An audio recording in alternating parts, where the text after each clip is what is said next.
मसीह यीशु के अजीम जलाली और बरकत नाम में आप सबकी सलामती हो। अजीज़ों, खुदा यीशु मसीह का दुनिया में आने का मकसद था कि हम गुनाहों से निजात पाएँ और मौत की ग़ुलामी से रहाई पाएँ।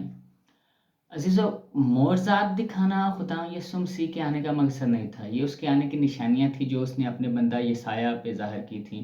अगर हम मुतालिया करें यशायाह नबी की किताब उसका 35वां बाब उसकी 3 आयत से, तो यहाँ पे खुदा ने अपने आने की मकसद और अपने आने की निशानियाँ बताई थी। लिखा है कि कमज़ोर हाथों को ज़ोर और नातवां घुटनों को तवानाई दो, उनको जो कच दिले हैं कहो हिम्मत बंदो, देखो तुम्हारा खुदा सज़ा और जज़ा लिए आता है। तो यशायाह नबी ने पूछा कि ऐ खुदा, क्या तू खुद ही आएगा? तो खुदा ने कहा कि हाँ, खुदा ही आएगा और तुमको बचाएगा। तो यशायाह नबी ने पूछा कि खुदा, हमें कैसे पता चलेगा कि तू आ गया है? तो यहाँ पे खुदा ने जो है वो साफ साफ तौर पे यशायाह नबी को अपनी आने की निशानियाँ बताई कि जब ये निशानियाँ देखो तो समझना कि मैं आ गया हूँ। और वो निशानियाँ क्या थीं? उस वक्त अंधों की आंखें वाह की जाएंगी और बहरों के कान खोले जाएंगे, तब लंगड़े हरन की मानद चौकड़ियाँ भरेंगे और गूंगे की ज़ुबान गाएगी। जब ये निशानियाँ देखो तो समझ लेना कि मैं आ गया। यही वजह थी कि जब यूहन्ना के शागिर्द, जब यूहन्ना कैद में था तो उसने अपने शागिर्दों को भेजा कि और कहा, यीशु से पूछा कि क्या आने वाला तू ही है या हम किसी और की राह देखें? तो खुदा यीशु मसीह ने ये नहीं कहा कि हाँ हाँ मैं ही हूँ। खुदा यीशु मसीह ने क्या कहा कि जाके उससे ये कहो कि अंधे देखते हैं, गूंगे बोलते हैं, बहरे सुनते हैं, लंगड़े चलते हैं, अपाहज चंगे किए जाते हैं और मुर्दे जिंदा किए जाते हैं। अब आगे आपकी मर्जी है। तो मोअज़ात दिखाना ये उसके आने की निशानियाँ थीं। इसी वजह से एक वाक़या है कि जब खुदावंद यीशु मसीह अपने शागिर्दों के साथ जा रहे थे तो एक जन्म का अंधा रास्ते में उनको मिलता है। तो शागिर्दों ने पूछा कि ए उस्ताद, क्या इसके माँ बाप ने गुनाह किया कि ये अंधा पैदा हुआ या इसने गुनाह किया कि ये जन्म से अंधा पैदा हुआ? तो खुदा यीशु मसीह ने कहा कि ना इसके माँ बाप ने गुनाह किया ना इसने गुनाह किया, बल्कि ये इसलिए अंधा पैदा हुआ है ताकि खुदावंद का जलाल ज़ाहिर हो। अजीज़ों, इसी खुदा यीशु मसीह ने अपना जलाल ज़ाहिर करने के लिए एक और वाक़या था। खुदा यीशु मसीह हमेशा अपने आप को शागिर्दों पे ज़ाहिर करते थे और उनसे तमसीलों में बात करते थे ताकि वो ख़ुद इस चीज़ को समझें। और एक वाक़या हमें मिलता है मत्ती 14वें बाब में, उसकी 23 आयत से शुरू होता है। वहाँ पे लिखा हुआ है कि खुदा यीशु मसीह ने ज़िद की, क्योंकि इससे पहले एक वाक़या जो है वो ऑलरेडी हो चुका हुआ था कि जब कश्ती जो थी वो झील के अंदर ही थी और तूफ़ान में फंस गई थी। तो उस पे खैर मैं किसी वीडियो में और तफसील से बात करूँगा। तो यहाँ पे लिखा है कि खुदा यीशु मसीह ने उनसे ज़िद की और उनको कहा कि तुम पहले चले जाओ, और खुद वो भीड़ को रुखसत करके तो पहाड़ पे चढ़ गया और सारी रात दुआ करने में गुजारी। तो शागिर्द कश्ती में जा रहे थे तो क्या हुआ कि कश्ती जो है वो तूफ़ान का शिकार हो गई, क्योंकि लिखा हुआ है कि हवा जो है वो मुखालिफ थी। अब क्या हुआ कि वो उनको पहले याद आया कि तब तो खुदा यीशु मसीह था हमारे साथ, तो उसने हमें बचा लिया था। उसने तूफ़ान को जो है वो डांटा था, हवा को कहा था कि रुक जा, तो तब तो हम बच गए थे, अब तो खुदा भी नहीं है। उन्होंने चारा किया होगा, अपना जितने भी उनके वसाइल थे उन्होंने इस्तेमाल किए होंगे, ज़रूर उन्होंने अपना सारा ज़ोर लगाया होगा, लेकिन हवा क्योंकि मुखालिफ थी और तूफ़ान बहुत ज़्यादा था, तो अब वो अपनी सारी हिम्मत हार चुके थे कि अब पता नहीं हमारे साथ क्या होगा। इतने देर में क्या होता है कि रात के चौथे पहर जो है खुदावंद झील पे चलते हुए आता है। मैंने पिछली वीडियो में बताया था कि रात का जो चौथा पहर होता है वो बहुत ही बाबरकत होता है। अगर आपने वो वीडियो नहीं देखी तो मैं ऊपर इधर आई बटन में दे दूंगा, आप इस वीडियो के बाद उसको भी सुन सकते हैं। तो चौथे पहर के दरमियान खुदा जो है वो पानी के ऊपर चलता हुआ उनको नजर आता है। अब वो आपस में बातें करते हैं कि तूफान से तो शायद हम बच जाएं, और उनको क्योंकि ये था कि शायद ये कोई जो है वो भूत वहां से चल के आ रहा है, तो उन्होंने कहा कि हम शायद तूफान से तो बच जाएं लेकिन ये जो चीज़ आ रही है शायद हम इससे ना बच पाएं। तो वो और घबरा गए। तो यीशु ने उनसे कहा कि डरो मत, हौसला रखो। और अजीज़ों, ये एक बहुत ही बाबरकत आयत है और एक बड़ा ही बाबरकत इत्तेफाक है कि डरो मत, हौसला रखो, हिम्मत बांधो। इस तरह के अल्फाज बाइबल मुकद्दस में हमें 365 बार मिलते हैं। جس کا مطلب یہ ہے کہ خدا ہر روز ہمیں آ کے کہتا ہے کہ ڈرو مت۔ عزیزو، ہمارا گھرانہ، ہماری زندگی یہ بھی ایک کشتی کی مانند ہے۔ جب بھی ہم مشکلات میں پڑتے ہیں، طوفانوں میں، دنیا کے مشکلات میں پڑتے ہیں، مسائل میں پڑتے ہیں، تو خدا ہمیں ایک بار لازمی پکارتا ہے کہ ڈرو مت۔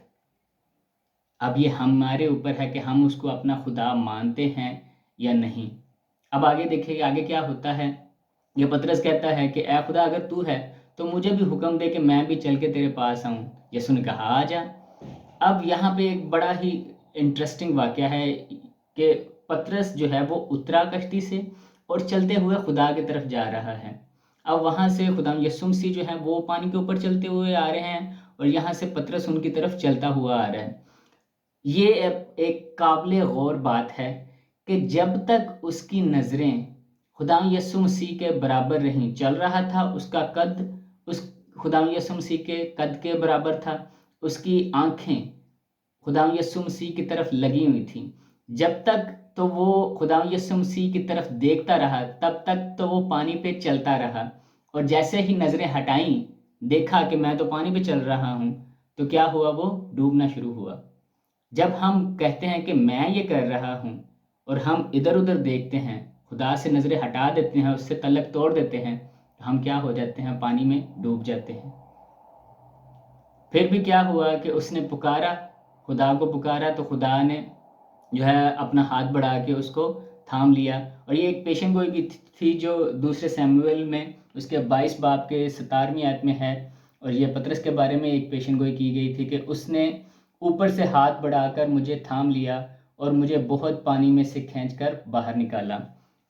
تو خیر بعد میں بھی چلو، پہلے تو اس نے غلطی کی کہ اپنی نظریں جو ہیں وہ خداوند یسوع مسیح سے ہٹا کے پانی کی طرف لگا دیں، لیکن بعد میں بھی اس نے کیا کیا کہ خداوند یسوع مسیح کو پکارا۔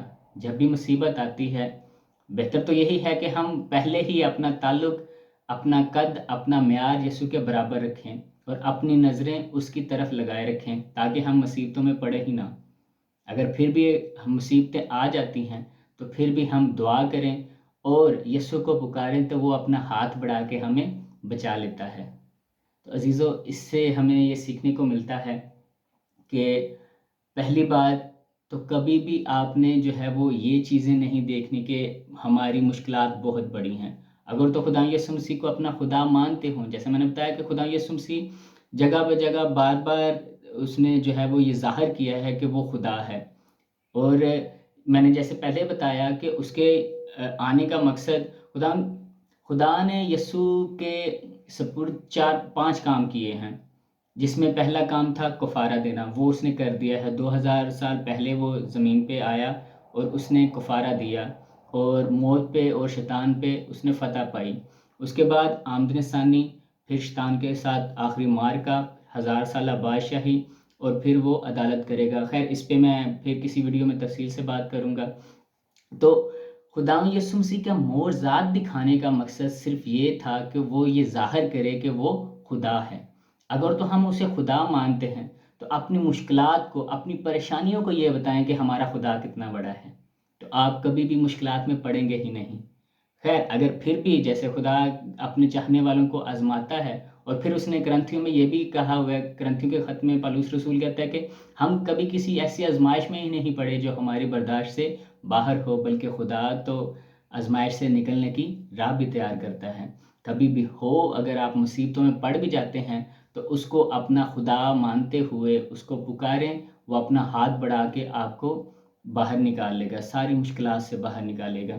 اب یہاں پہ ایک اور چیز ہمیں سیکھنے کو ملتی ہے، آپ نے یہ بڑی بار سنا ہوگا کہ کشتی جتنی دیر پانی کے اندر رہتی ہے وہ نہیں ڈوبتی، لیکن جب پانی کشتی کے اندر آتا ہے تو کشتی جو ہے وہ طوفان کا شکار ہو جاتی ہے اور ڈوبنا شروع ہو جاتی ہے۔